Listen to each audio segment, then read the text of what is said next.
Thank you very much. Good morning, everybody. My name is Perttu, or Perttu, as I think you would say it in English. And I will talk to you about future skills. It's a topic I think that should interest everybody, young and old, because we need to get ready. We need to get, prepared for the future, which nobody knows what it's going to be like, right? I studied in Silicon Valley. I went to NASA and kind of got brainwashed about what technology we are developing right now. What are the exponential information technologies that will probably change our lives quite a lot?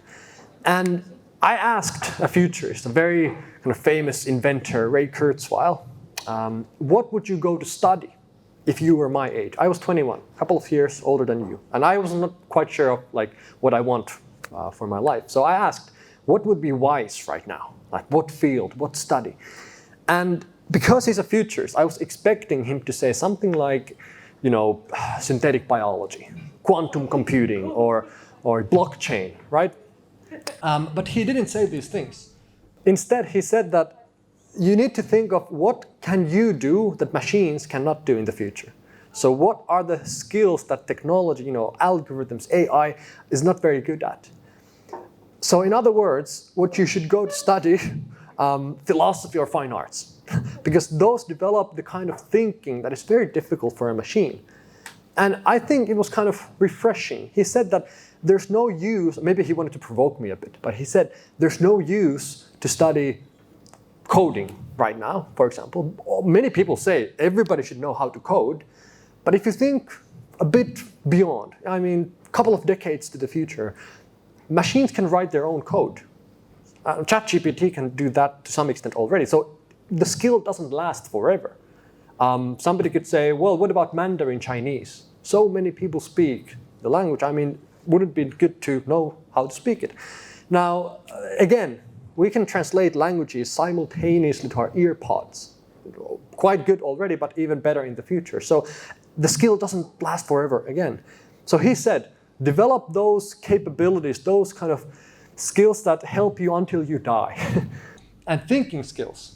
Your character, your personality, those things, start with the foundation. Then you can specialize later. But that is something that will help you always. So I started to play with the thought, okay, if I was sent back to school, back to high school, for example, what would I wish that they would teach me now, keeping this in mind? What would really serve me for the future? And I built this kind of future curriculum, What would my school day or school week look like? Now, you might suggest or might kind of already know that they are not kind of those traditional subjects. There's more like these kind of goals. So I will go through the future curriculum very quickly. I will give you a couple of examples from each and hope to get you to think. So the first one, maybe one of the most important ones as well, communication and storytelling, especially when we take ChatGPT and AI into consideration. The thing is, the quality of our lives, I would say, comes from the quality of our communication. The quality with which you can convey ideas and your emotions, your wishes, your goals, that kind of defines what kinds of conversations you have with other people. That defines the quality of the relationships you have. So if you are not able to communicate what you actually feel and think, even the best brains do not really help. If you have the brain of an Einstein, but you can't get others to understand you, it doesn't help.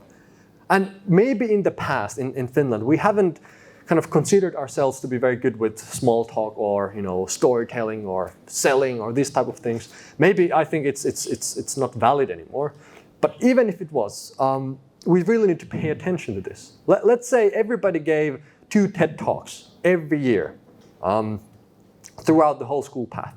Imagine what the resource we would have when you go to a workplace and you are completely kind of okay with being in front of people and talking to them. You want to inspire them. You don't fear that, right? That's one of the skills that has helped me the most in life. I never liked presentations or giving presentations in high school. My paper was shaking. It was horror, But after you do it a lot, it gets much better. So I would say this really is quite crucial for the future that is complicated. We need to make sense together. Now, another thing is passion and character.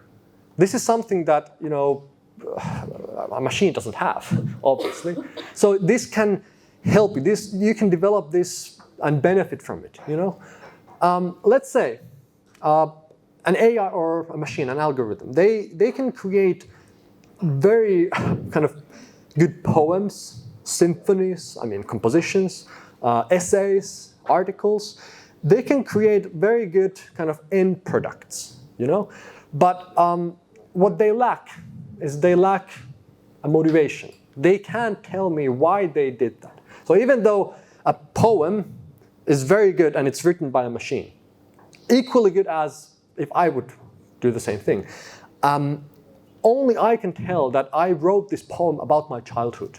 Right? I can tell you that what value this poem has or can offer to other people. I can tell you that I was, for example, on a mountaintop and I was looking down and thinking of this and that, and the fall colors were inspiring for me. I can kind of give you the context. And this is very important. So you need to be able to tell me why you do the things you do. Yeah, if you only write an essay, if you only write a poem, if you only do something without kind of telling me why we needed you to do that. Like, why didn't we give an algorithm the same job? You have to be able to kind of share what's the story behind it, what's your personality in it. It's kind of crucial. Also, when you think of a job, let's say a cashier, they don't kind of get to show their personality a lot in the job. They just take the products, they swipe them, and they are like human robots in a way. They do as it's being kind of asked to do. Now, if that person could give or put the personality to the work, let's say the cashier asked people, how are you doing? Tell me about your day, or maybe looks them into the eye, creates an atmosphere to the shop. We don't want to replace that cashier. So the person who can kind of put their personality to work, they have something that machines can't offer. So instead of trying to make yourself like invisible and gray and like, let's not make a number out of this, and rather try to show who you really are and make it help you. Right? The same way, if somebody puts a box in a warehouse from one place to another, they can't put their humanity in it. They are like a robot working, right? So all those jobs in the future where the personality is actually a part of the job, that's where we humans can excel at least compared to machines. So think about what your personality kind of, what is natural for you? Like, where do you feel the pull? And also, it makes you happier. So it's a good deal. Third, curiosity and experimentation. Obviously, future cannot be very good if we don't ask what if we don't question things. Quite many of us probably in the kindergarten, we were told not to put our tongue in when it's winter, it's freezing cold outside. Don't put your tongue to the metal pole or whatever, right? Like, it's a bad idea. Now, some people did, right? We experimented. We wanted to know what happens. And when it got stuck and it hurt, what happened? We learned, right? So learning doesn't happen when you get the information. When somebody tells you, this is the right answer, this is what you should remember, this is what to do. Learning is the reflection after the experimentation. So you need to experiment, you need to try, you need to do something, then you reflect, what did I just do? What happened? Is that a good thing or bad thing? What should I do differently next time? So we don't get to learning if we don't first get to experimenting. So we need to kind of see it as a skill. We need to have the courage to try. Now the problem is that oftentimes when we try something, especially if we do something wrong, we get the red pen or however you call it. It's a mistake. We have this fear of failure. Now, when I started my kind of career as an entrepreneur, I learned that mistakes are great because it helps you to learn. The earlier you find something you can improve, the better. So we need to get rid of the kind of idea that when somebody says, oh, you made a mistake, like I'm a bad person. Rather, thank you for telling me that. It really helped me forward. So learning comes from the reflection after the experimentation. The challenge is when we go to school, if I provoke you a bit, but what happens when we go to school? I mean, what do we need to do? We need to show up. I mean, of course, in the first grades, everything is being told to you. Take this page, read these chapters, this is the homework, do these exercises, right? It's already kind of processed. We just need to show up and then we just listen what happens next, right? Now, when we go through the school path this way, they always tell us what happens next. We don't always learn or develop the muscle of kind of let me try out on my own. Let me explore, let me experiment, let's see what happens. I don't know, but I don't have any instructions. I have to survive. That skill we don't always get to develop because we get the instructions always. Now, when we get out of school, all of a sudden you don't have the teachers anymore telling you what happens next. Now you should figure it out. And quite many people are lost. I don't know what to do. I don't know what is my thing. I don't know what I should study because I haven't gotten to develop that skill of, knowing it for myself. So we need to create situations and encourage people to try, even though, yes, it might go to a mistake or something bad might happen, it's still a good thing. You learn something from it. So curiosity, experimentation, very important. Perseverance and patience. Now, this is some kind of counterforce, maybe, to social media and the whole attention economy. This time we live in, wherever you look at, somebody's trying to get your attention. They try to get your time. They try to get you addicted. And it's not a good environment to be in if you want to really achieve anything kind of important. Because if you want to achieve anything great, anything important, it takes time. Some things take, half a lifetime to learn. Some things take maybe 3 years.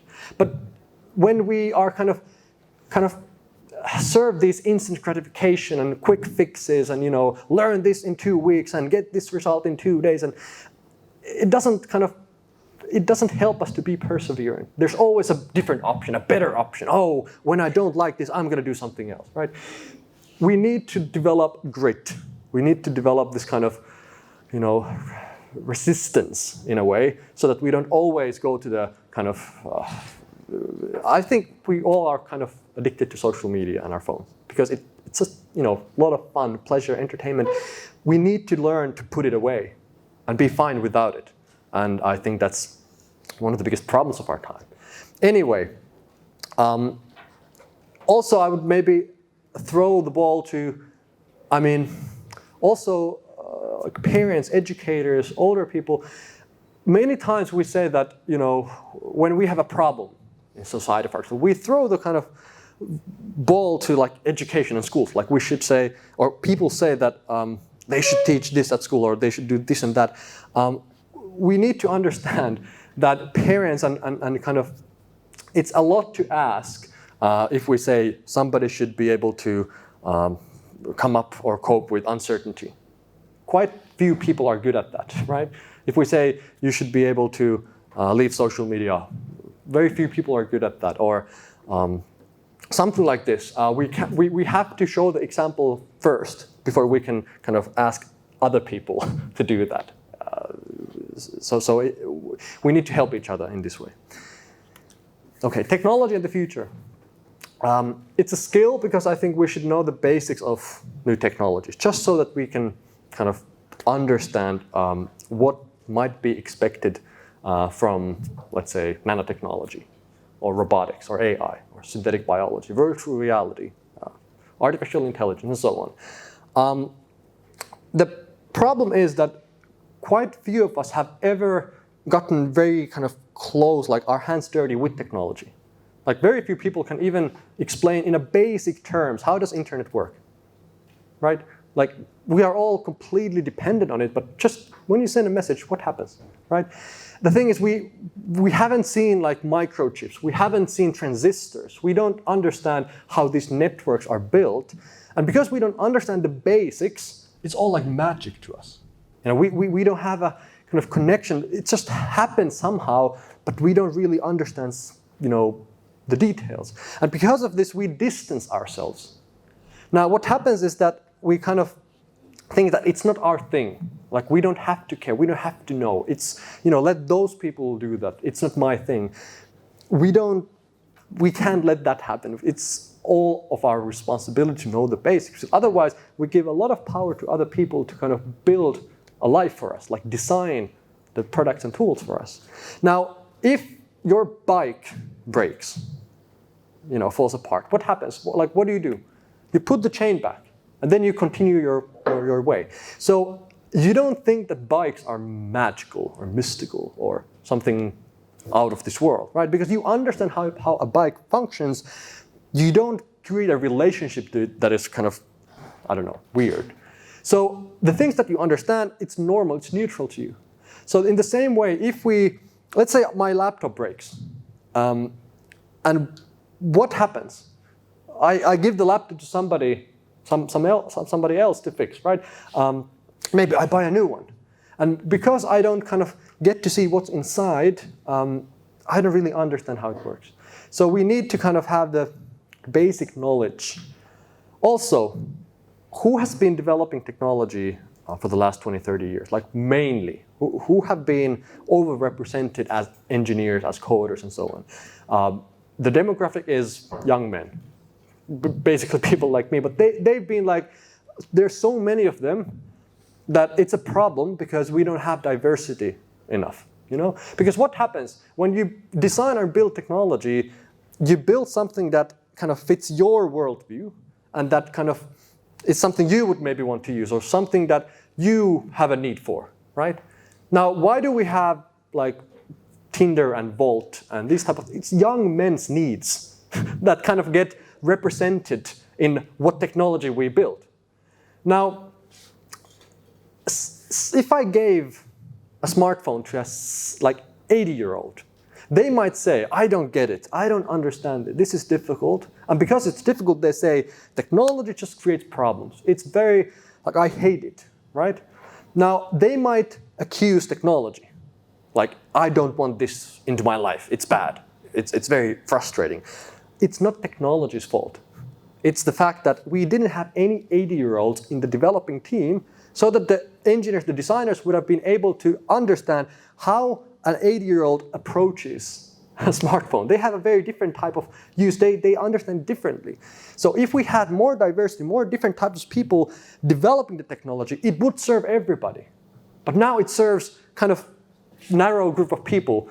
So I wouldn't give up yet with technology. Like, there's so much potential, so much to see. We just haven't kind of, the first 20, 30 years with information technology, it's been led with very homogeneous group of people. So it's all of our kind of thing to really care of what do we build. Compassion and honesty.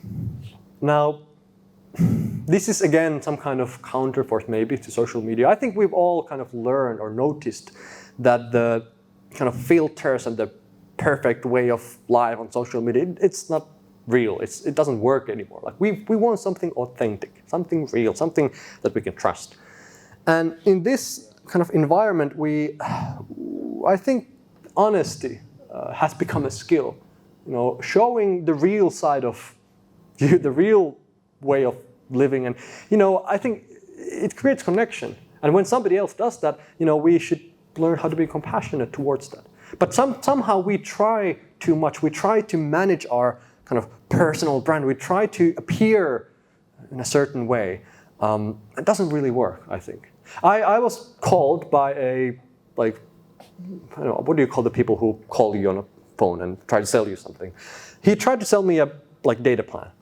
And he asked me, how are you doing? How's the weather in Helsinki? Do you have any plans for the weekend? And all these small talk questions.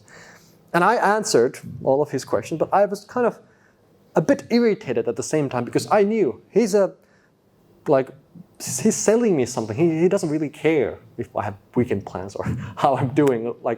That's just a way for him to get to break the ice, maybe get under my skin, and then he tries to sell me. That's his kind of goal.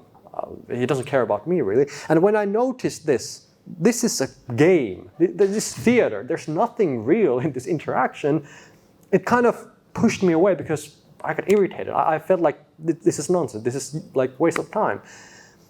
Now, if the person, rather than trying to do the right thing to get what he wants, if he had been completely transparent and told what his intentions are. Let's say he said, I'm trying to sell you something. It takes like 2 minutes. Can I sell? I would have appreciated the kind of honest, like, okay, now I know what you're here for. Go for it. I will buy it if I need it, right? So I think in today's world, it's a skill to actually not try to do this to win the negotiating or do that to get a raise or whatever. We have these like do this, get that kind of, it's not a game. Let's be real. Let's actually try to kind of talk about what we are here for. Moral courage and ethics.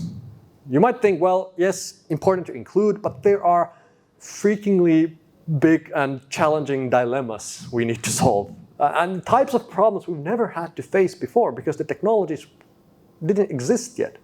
So just to give you like some examples. Well, for example, in Singapore, a couple of years ago, they started to sell the meat that has been grown from a single cell in a lab. I mean, we've been doing this for like decades almost. But in a big scale, they were able to put it to shops, to markets. So I couldn't kind of prevent thinking, the cell was taken from a chicken, right? And then they grow it into this mush thing. What if they had taken the cell from a human? Just a single cell. But they would have kind of, they build the food out of it and let's say they put it to your table in front of you. Would you eat it or not? Because somebody could say, well, it's human. Of course not. But I mean, it's one cell. Like it doesn't remind me of any part. It's nothing like a human, right? But somebody could say, well, of course I could eat it because it's not a human, obviously. We can ask permission from a human, not from a chicken. So he said it's okay. Why not, right? This is very uncomfortable. Like these dilemmas are often very weird because we don't know like where to draw the line. What is okay, what is not? What do you think about gene editing, for example? You know, the first twins that have been gene edited are now 5-year-olds. Imagine, in China. The scientist thought that he would win a Nobel Prize. He was sent to jail, even in China. Well, only after the Western kind of countries were kind of pushing. But it's happening now. Like, what is right, what is wrong? Like, we can't take a look at the UN Declaration of Human Rights because there's not a single word about gene editing because the technology didn't exist yet. So how do we interpret the use of gene editing? Is it a good thing we can take a sickness, some kind of disease away, but also we can change the nose if we don't like it, right? So it's very difficult to kind of decide what should go under what, what is right. And I think we can't let some guys in a cabinet decide what's natural, what is not, what is life, we have to somehow form an opinion together collectively, be aware of these things and then talk about them so that it doesn't just, happen and 20 years later we kind of didn't realize that, we didn't have a say, for example. Anyway, or just to give you a couple of examples more, in Silicon Valley I was given an apple that was completely red outside and it was rotten inside. So they told me the background story. In some workplace, they have a bucket of fruits, and usually or often maybe people don't really eat them or pick them. So the apples get bad. And these scientists thought, what if they could find the gene from the apple that makes the apple change its color when it gets rotten? And they found it. They replaced that code with a new code that makes it sustain their color even though it gets rotten inside. So they created a new apple and now they're in the bucket and they can be there for like months. And the cleaning personnel don't have to take them away because nobody touches them anyway. So they're safe. So we can play with life. Have you seen the photos of cats that glow in the dark?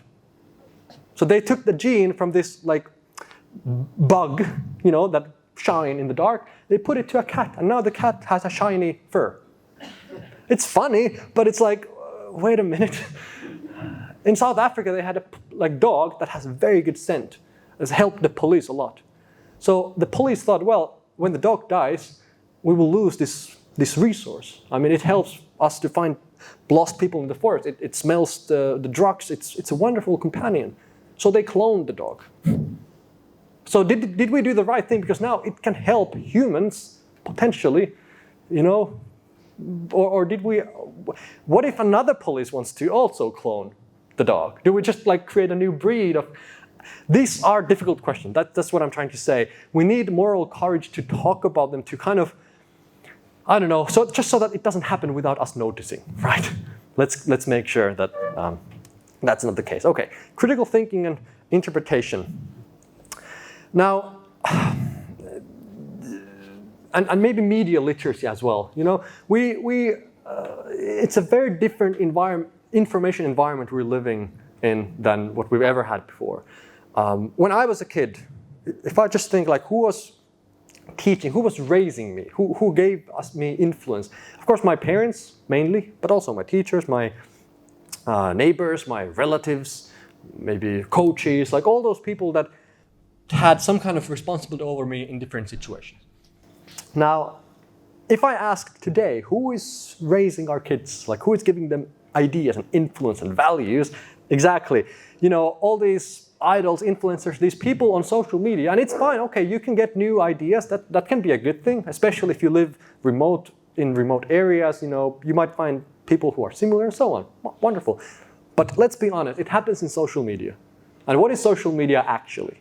It's attention-driven, monetized Chinese or American company, right? It doesn't really care of what is the best way to influence a 15-year-old, right? So there are cheap tricks. We know what to show a teenager boy or girl to get their attention. We know what works for you, right? It's not rocket science. So the thing is, parents have now, in addition to them, they have these secret parents on social media that are completely out of their control. They don't know what the child will see, who are they, what values they have, what they might post the next day. It's completely out of kind of the ability to kind of know, is that a good thing or not? Because we spend hours on end, right? So it has a lot of impact on us, maybe more even than our parents. So it's a very different environment to kind of develop who you are, develop the kind of worldview. It's something we've never had before, and I think we are now kind of going over some kind of phase that we're kind of figuring out what is a good way to use these phones or whatnot.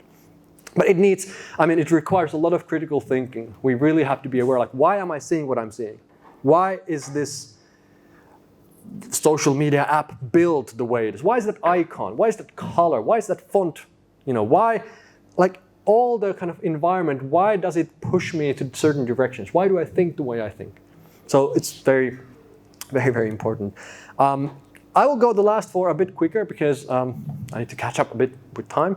But creativity and improvisation. A lot of the skills that, for example, I have here, but a lot of the soft skills, compassion, creativity, curiosity, are difficult to teach on their own. We can't give you a curiosity lesson and say, now you got 8 from curiosity and your perseverance is now 12% better than last year. It doesn't work the same way as mathematics or grammar. You have right and wrong, but with inner listening, you don't have a right and wrong the same way, right?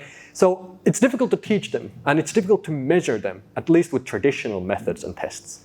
So many of those skills get shown in a creative activity, when you play, when you sing, when you act, when you write, you get in touch with, oh, this is compassion.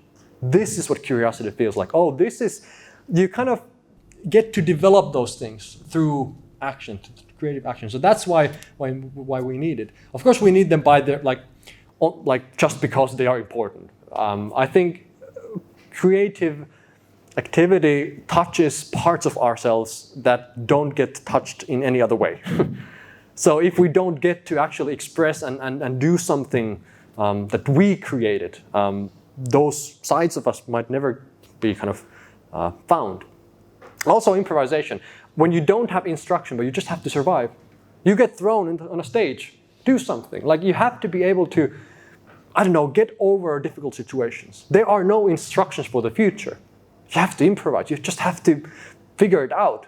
So it's a skill to kind of learn to make quick decisions and not kind of ponder too much. You have to get forward. That's the thing. Problem solving and adaptability. I think problem solving is combining different types of thinkings. Like, let's say this mic is a problem. Let's say it's climate change. Now, if I ask you or anybody, how do we solve climate change? I get very different answers based on who I ask. So let's say I ask a politician, how do we solve this climate change? But now the politician comes from this angle. They might say, well, with regulation, with laws, of course. This is the way we bring about change in societies. But if I ask an entrepreneur, how do we solve climate change? An entrepreneur sees it very differently. They see, well, we need to build new products, new services. A company is much quicker to change than any government in the world. We can make decisions in a day, right? So we have the power, we have the responsibility. Our impact goes over borders. So they see a very different approach to solving the problem. If I ask, let's say, some like futurists, they talk about technology, like, whoa, we can fly with electricity, then we get this and that, and they kind of believe in technology's power. If I ask teachers, for example, what would teachers say? Well, it all starts with education, right? We need to teach, we need to give them more knowledge, they need to understand the intertwined nature of the problem. And yes, that's true as well. If I ask artists, they say, well, you can't force change. You need to create motivation. People they need to want change. So music, documentaries, movies, television, we need to use kind of culture to create a change, and then the big mass takes a step forward. So all of these answers are kind of correct, right? But they only give me a glance, like a little part into how do we solve it. Now, of course, we often overvalue our own approach because we have a lot of experience from this angle. We said this is the most important thing. But we can't solve these problems if we don't have enough different types of kind of thinking and skills. And it's very important to be kind of interdisciplined, to be able to understand the language of law, language of coding, language of gardening, because they all have a different kind of brain, different type of problem-solving skill set. So I would really say do many things, do all types of things just to kind of make yourself more versatile. Also, the most important trait when you apply for a job, at least in Google and many other places as well, is adaptability. They said that if you have a great CV, if you got all the perfect scores from the test, everything looks good on paper. If you don't have the right kind of attitude, if it doesn't seem like you want to learn, you want to develop yourself, Google or other places, they don't take this person, despite the good CV. If they have another candidate who has a great appetite, they're curious, they want to learn, they want to develop themselves, but they don't have the perfect experience, they don't have the perfect test results, they still take that person. Because they know that in 5 years, this has kept up to date. It's a better investment for the company. So the way you look forward is more important than what's in the past. I think this is kind of creates hope to us as well. Yes, you do well on tests, but even more important is you don't stop there. In the future, we need lifelong learning. It's quite obvious, I think. Okay, entrepreneurship and teamwork. We will all become more or less entrepreneurs. Not that we would all have our companies, but gig economy is becoming more and more common. Micro entrepreneurship. The work we do reminds or it's close to being this kind of process worker, this kind of entrepreneur. Maybe the point is that we just need to take more responsibility for our own future. We need to kind of create our own path. We can't expect to get a workplace or get a job and then be there for the next kind of many decades. And this uncertainty might not be everybody might not like it, but I would try to think of it as a good thing. You get to evolve, you get to change. You don't have to be stuck in one profession. I would say in one career, or one lifetime, you have many different careers. So let's start with like this first option, like do that for 15 years, then another 15 years, then another 15 years or something like that. So kind of take responsibility for your own future, that kind of entrepreneurship. And of course, teamwork, we need to get ready, get along with people from the other side of the world and so on. And most importantly, well-being, self-knowledge, inner listening. If this is not on a good foundation, everything kind of collapses. So if your body is not healthy, your mind is not healthy, and it's a skill. I want to emphasize it's a skill because you need to know what works for you. When your body is giving some signals that you are close to an edge, maybe you should slow down a bit, Do you, first of all, recognize those signals? And what do you do when you do? Do recognize those signals. So how to maintain kind of the ability to function in a way. For example, how do you rest? What do you do when you have to actually charge your batteries for a while? Because if it's like you lay down and scroll social media, that's not resting. That's not kind of, what do you do when you actually have to kind of take a pause? Like what works for you? Nobody can come and say, this is what you should do. You have to know yourself. You have to kind of be able to lead your well-being. And I think we have a lot of burnouts, we have a lot of, it seems like we are exhausted, anxious, and so we also need to kind of think, what can we do on our part? Anyway, this is a very short, very quick kind of glance to what my curriculum looks like. And now, whoever you ask, they have different lists of different skills. So don't kind of, it's not set in stone. But what maybe I want to leave you with is, even though we talk a lot about what will change, so what will be different, like what new careers, new opportunities, changes we will have, I would still say, focus on the things that don't change. That's wiser, because then you have something to rely on. If I asked you, tell me 3 things that will change in the next 10 years. Many people might have some ideas, and it's kind of cheap. Everybody can throw guesses. But if I asked you, tell me 3 things that will remain exactly the same for the next 10 years, and they don't change at all, that's not as easy. You have to think for a second, what is so central for us humans that it won't go away? But if you find those things, like connection, love, compassion, these things, you have, be good in those. Because then you have something that actually, helps you throughout the whole life. So let's not kind of get lost in what will change, but rather think also what doesn't change and focus our energy there. Anyway, at this point, thank you very much for your attention.